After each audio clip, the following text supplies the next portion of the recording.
So eBay sales have been pretty average lately, but I've had one sale in the last week, something I've never sold before. I was surprised how fast it sold, and I was surprised how much it sold for. So we'll go over that and some other sales, and I'll show you some DVD bolos that I picked up in the last week.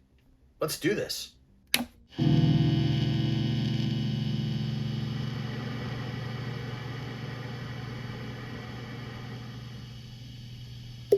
What's up, everybody? Dave from Quarter Flips here. I am doing a quick video today because I wanted to go over some cool sales that I've had recently and some great DVD bolo finds that I've had, things I have not run across before. And I've got a longer video that I'm working on, and that was going to take too long. I didn't want to try to cram this into that. So we'll get this one out, and then hopefully we'll get that other one out next week.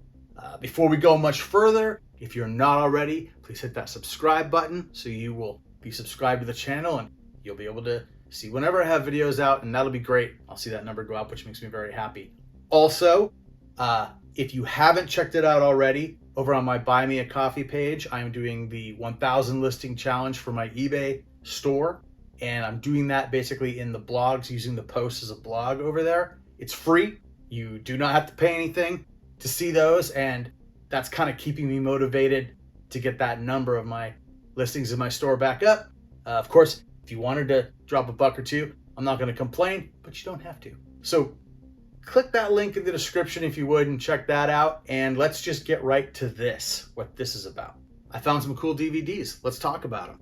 This is a History Channel television series. This is Lock and Load with R. Lee Ermey. You've probably seen that guy before. He's had other shows, and he's been in a bunch of movies. He's in one of the Texas Chainsaw Massacres. He's a drill sergeant in that movie where he, buys it in the bathroom. This is the complete season 1, and this is worth a bit of money. He also has a show called Mail Call that used to get a good price, although I priced it out recently and it didn't seem to be quite as good as it used to be. But this one maybe is what people are actually looking for. This, I believe, goes for $20 to $30 in this condition, pre-owned, used. If you had it new, it'll go for significantly more. So be on the lookout. Basically, if you see this guy's face, I sold some other movies he's in that are a little rare and hard to come by that I've gotten good money for also. So R. Lee Ermey. Always look for his stuff, but specifically Lock and Load. Twice in a Lifetime. This is a Gene Hackman film, filmed in Seattle. Actually, you need to watch this because this was filmed in the 80s near where I live, and I would really love to see what they chose for filming locations and see what still looks the same. I know for a fact it will be almost nothing, but I'll bet you the Space Needle will be in there. Anyway, this has got Gene Hackman, Anne Margaret, Ellen Burstyn, Amy Madigan, so it's got the Witch Lady, Ali Sheedy, and Brian Dennehy. I'd never heard of this movie before. Saw it on the shelf, and I've gotten to the point where if Gene Hackman's in it, I check, because there are some Gene Hackman movies that are worth some money. And this one goes for 25 to 30 bucks in used condition, 25 to 35 bucks pre-owned. So that's a good one to look for. I have never seen it before. The Business of Fancy Dancing. This one is from the writer and producer of Smoke Signals. This is a Sherman Alexie thing. It's, what's it say? It's written and directed by him. And it says, well, I know that Smoke Signals, which is the other movie that whenever I get sells as fast as I can get it, that's a Sherman Alexie thing too. And that was collected from some of his stories. I believe this is also collected stories made into this film. I do know that I have never seen it before, and that it also sells for around 30 bucks in used condition. I will tell you that this one surprised me. It's not worth a ton, but I would have just thought Real Genius would have fallen into the same category as something like The Breakfast Club or 16 Candles or Pretty in Pink or any of those kind of teeny bopper 80s films, which are all great, but they don't ever command a high price. And for whatever reason, and maybe it's because of the passing of Val Kilmer, there seems to be more interest in this movie. This will go in used condition for $10 to $15, which is pretty good for a DVD that you can get for 50 cents or a buck, I found 2 of these in the last week, and I'm not sure that I've ever had it before, so been my lucky week. Real Genius. Another one that surprised me a little bit was Space Camp. This has got Kate Capshaw, Leah Thompson. I never heard good things about this movie. I've never heard of anyone who was into this movie. but I've also not seen it when I've been out looking for DVDs. So I just did a quick price check. I've gotten to the point where anything with this MGM logo, so often these MGM DVDs do well. So I checked it, and yeah, this could be 15 to 20 bucks, and also significantly more money if you ever find a brand new one. So that's cool. Space Camp. It's not, 15, 20 bucks isn't huge, but I'm going to pick up as many of these as I can when they're a buck or two a piece. And then I found Choices, the movie, which is a 3-6 Mafia movie. This is some of this rap stuff and hip hop stuff, doesn't do great. And every once in a while you'll run across one that is really good. And this seems to be of the really good variety. $20 to $30 on average. And just like everything else, find a new one, you could probably double that. And then the last one is a bolo for me. It's probably not going to be a bolo for you, but this is a whole different kind of DVD. I don't see this DVD very often. It's 24-hour Party People. It's another one of those MGM ones, but this is a fantastic movie. It is about the rise of factory records and the Hacienda Dance Club, and I guess it was a venue for live bands, but also dancing. Talks about the rise or the fall of Joy Division and the rise of New Order and other bands that were involved in that music scene at the time. And it's really good. I really, really like this movie. It doesn't sell for a lot, but I want this movie in my eBay store.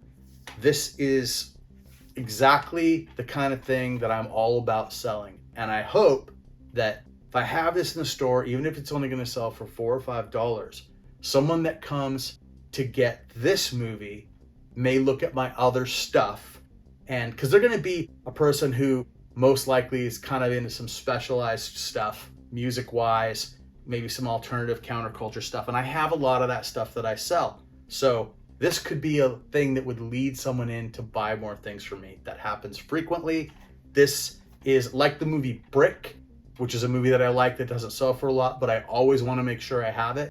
For a long time, I was doing that with the movie The Lives of Others, which I've shown on here a bunch of times because it actually did sell a lot. But early on, when The Lives of Others was getting blown out everywhere, when DVDs were still more prominent, and I was able to pick it up for $1 or $2, I used to buy that movie and just give it to friends so they'd have a copy because I liked it so much. Now I like to always have it in my store because that's the kind of thing I want people to find when they come into my store. So for me, this is a bolo. I'm always going to buy it if it's cheap enough, even if I don't make a lot of money, because it just represents what my stuff is all about.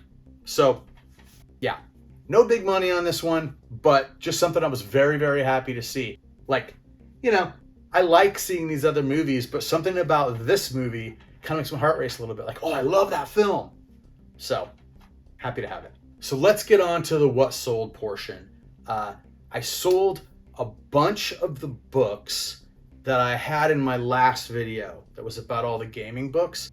And I sold a bunch of the books that I listed. I sold specifically, the good sales were 2 of those Twilight 2000 books sold for $20 a piece to the same person. It wasn't in this video, but it was in that store category. I think probably because people were looking at books more because of all the stuff that I put up. I sold this Warhammer 40K roleplay Dark Heresy Games Master kit that I had. I sold that for $20 plus shipping. And I sold that Lord Iffy boat race paperback for $40 plus shipping. Just got that out in the mail to the customer today. But that was just like a $2 or $3 half price books clearance section find. And it caught my eye because I saw that it was written by Bruce Dickinson. He's the singer for Iron Maiden. So yeah, I was very happy to have it. It went fast, and $40 for a paperback. It's great deal for me. Probably a great deal for them too, I hope. And speaking of the half price books clearance section, I didn't go over much about the DVD sections at those places. I do occasionally find cool things in the DVD clearance section. I recently found this black metal live performance DVD from this band called Dissection. I put that up and it sold in one day for $25. I put it up for I think $30, got an offer for $25. Thought, yeah, you know what? Let's get this thing out the door. I paid $2 for it. So that was awesome. But the big thing that was surprising that I did not know about, So I went into a thrift store that I check out at least every couple weeks, and I found this very trashed package. This little figure, it looked kind of like a Lego figure. It was actually a Mega Bloks figure. I did not know about the value that Mega Bloks figures have. And if you don't know about them, you should find out about it. It was for the video game Destiny. So I guess Mega Bloks will do, they've got Destiny, they've got maybe Call of Duty, they've got some other games and things that they've done series of, and there's vehicles and figures. This one that I found, it was $4.99, even though the package was trashed, though it was unopened. It was a 2016 exclusive figure. It's called the Warlock Stormcaller. I did not see any sales, I don't think, but I saw that people had it up for a lot of money, or that one person had it up for a lot of money. So I took a risk on it and I put it up for $99.99, and I decided I would take offers. Within a couple hours of putting it up, someone got in touch with me and said, I'll give you $80 for it. I really want this thing. I've been looking for this thing. So I sat on that for a little while I was out driving. I told him, hey, when I get home from work, if I haven't heard anything else from anyone else, I'll take this deal. And true to my word, I got home. No one else had sent an offer yet. And I'm like, well, you know what? I paid $5 into $80 for this little trash thing. That's a pretty good deal. So I went ahead and accepted the offer, and yeah, I'm very happy. Apparently that person is very happy. And if you see these Mega Bloks figures, they don't have to be these exclusive. I think this one was like sold at a convention or something, but definitely if you find the bigger sets, they can go for a lot of money. And of course, once I started researching it, I started getting served up videos on YouTube about Mega Bloks stuff selling on eBay, because you know how the algorithm works, right? And I found it to be very interesting. Yeah, some of that stuff is worth a lot of money. So I will keep my eyes peeled. I will be on the lookout for more of that stuff, and you should too. Okay, that's it. That's all I have for you. Just wanted to touch base real quick, say I'm still here. Gonna get more videos out. Like I said, I've got a longer one that's already in the machine being edited, but it has a lot of components. I did an entire day of shopping in a new area, went to a whole bunch of new places. So there's lots of stops, lots of editing, lots of calculating that I'm doing. And I wasn't going to be able to get that out fast enough. So I thought, hey, I want to talk to you about this stuff. So thank you very much. Please like and subscribe if you're not already, and I will see you soon.